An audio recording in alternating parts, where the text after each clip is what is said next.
UFC Vancouver wrapped up earlier today, and it is time to go over a recap of the entire card. Listen, it was a really fun card, man. Overall, a lot of finishes, a lot of wars, a lot of scraps, and a couple of guys winning fights that I am going to scream about if I do not control my emotions. So let's get right into the main event. Apparently, Brendan Allen is a marauder. Listen, this guy's a marauder at the end of the day.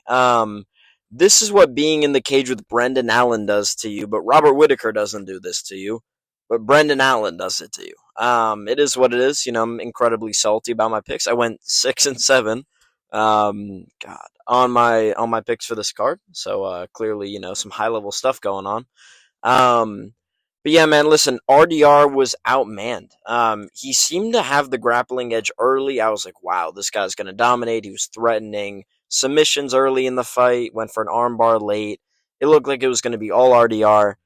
And then the gas tank started to go on him. He started making really dumb Brendan Allen-esque decisions. And ultimately just quit. That was the big thing from this fight, man, is that Reinier de Ridder quit. He's done it before with Anatoly Malakin in one. He quit on the stool too. I don't know why. My guess would be he just kind of realized, damn, I'm dead tired, and this dude is already winning the fight. Why would I keep going? Um, but bro, like Brendan Allen got knocked out by Chris Curtis and Sean Strickland. You know what I mean?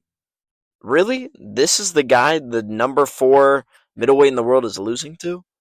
A guy that Sean Strickland basically fucking put out on his feet? And Chris Curtis finished? I don't know, bro. It's not a good look for middleweight in my opinion. I like Brendan Allen. It was a great win. I have a feeling that RDR is going to come across more trouble in the future now.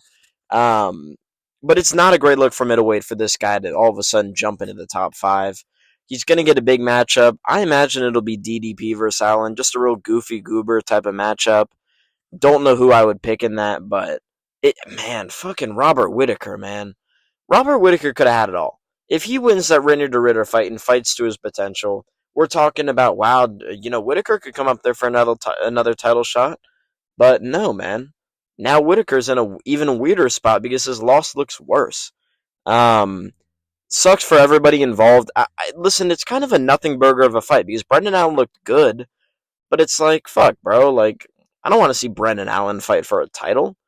I don't want to see any of these guys fight. I don't know who I want to see fight for the title, to be honest with you. So, good win for Brendan Allen. I'm happy for him, but as far as like, do I think that Brendan Allen is going to be a world beater? No, man. It's still the same Brendan Allen. It's just RDR is a pretty good matchup for him. So, congrats to Brendan Allen. Great win. Co-main event of the evening. Listen, you guys need to understand something with Kevin Holland. We got the full Kevin Holland experience on the card last time. Sorry, boys. Um, on the card last night, we got the entire Kevin Holland experience, which involved the following: 2 groin shots. Prior to that, he's winning the fight and drops Mike Malott just to show that he can do it. Then the 2 groin shots, basically dies in the cage.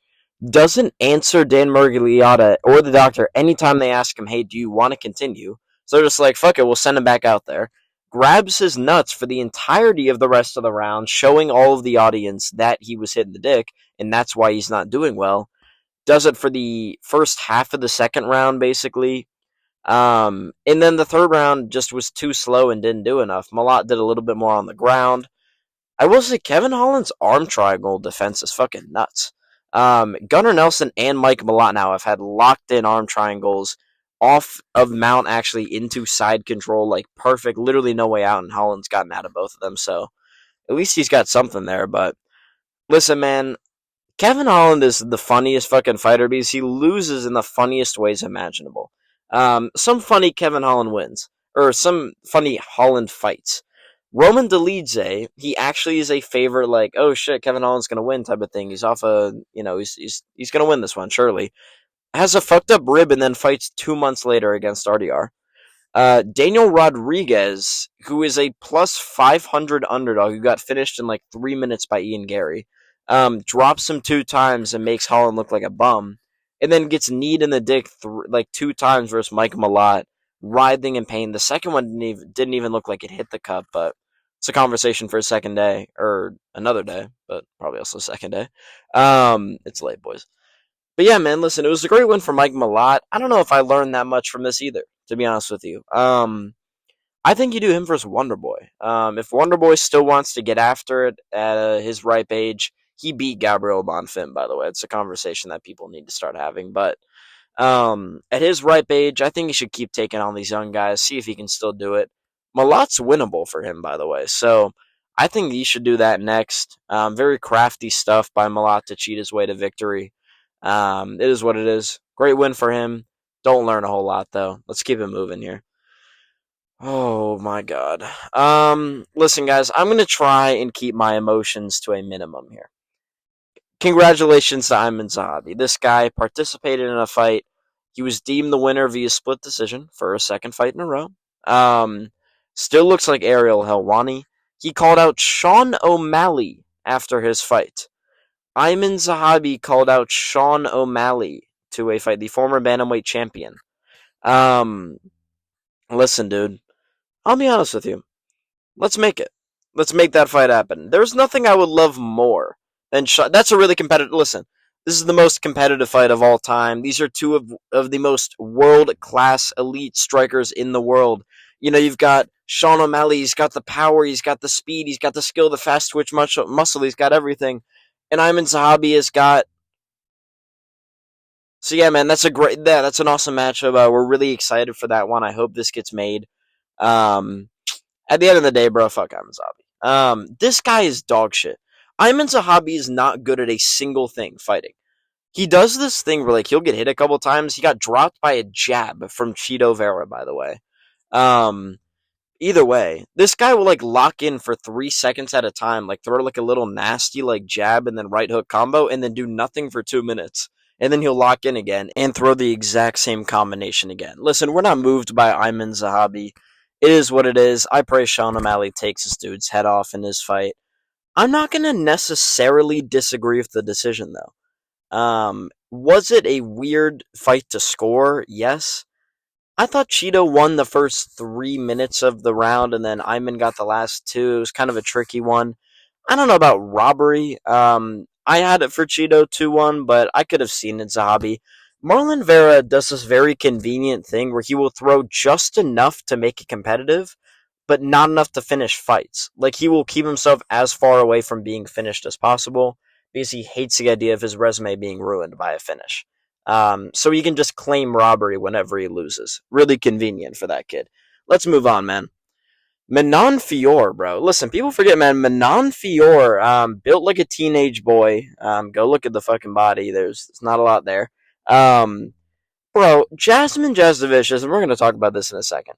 This girl is a 75-year-old prospect who submitted Jessica Andrade, and who else did she beat? Fucking, like, I don't even know. I do not know who else she beat. They were probably dog shit, whoever she beat.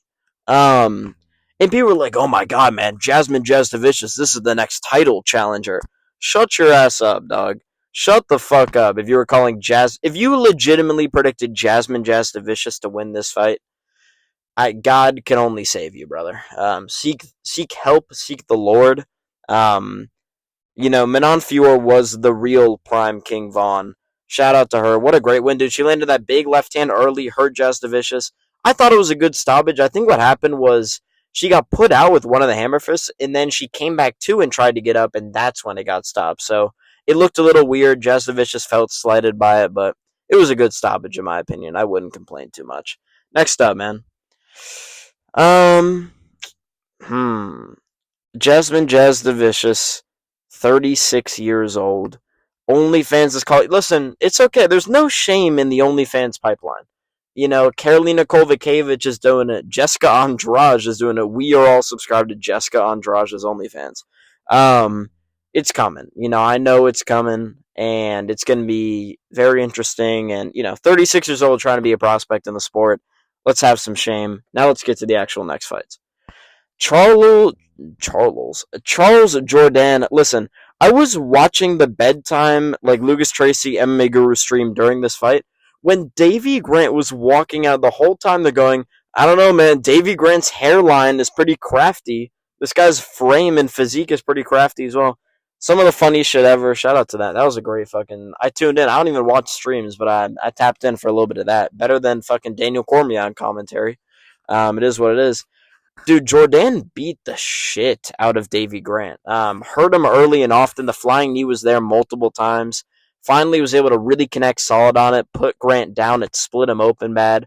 Couple of nasty ground and pound shots, and then hopped on a guillotine. He then emoted on him. Listen, the way to win in 2025, you need to be emoting as much as possible. It helps. You know, the judges would have scored it easier for Jordan. Let's say David Grant had gotten 3 knockdowns after that. Because Charles Jordan did the flight reacts like ton emote, it was toughest. Like, he would have gotten the round. You know, that's what emoting does for you, Marab. And Charles Jordan shit on Davy Grant. Nothing else to say about it. Beautiful performance. In terms of what's next for him, bro, do him like Vinicius Oliveira or some shit. Let's get a real step up for him now. So, good win for Charles. Kyle Nelson. This fight was fucking weird, man. Kyle Nelson, Matt Frevola is no chin, by the way. But Kyle Nelson hurts Frevola, drops him, puts him unconscious 3 different times on ground and pound shots. Mergliata steps in with like 4 seconds left, and then it's like he notices that Frevola's kind of with it, so he's like, "Oh no, the round's over, it's all good, kid." Bro, what the fuck? You stepped in. You stopped the fight. Dan Mergliata's senile. It is what it is. We'll talk about him later because fucking the Kevin Holland fight was something too. But besides that, man, listen. If you told me that, you know, the creepiest version of Kyle Nelson was the Kyle Nelson with the beard that you see in the picture right here, I'd believe you. I'd say there's no way that Kyle Nelson could look creepier than he does right now. That isn't true because what the fuck is this? This is not what a human being is supposed to look like. This is a specimen of a planet far from here. I don't know what the hell is going on with this guy's face and frame and body hair and shit.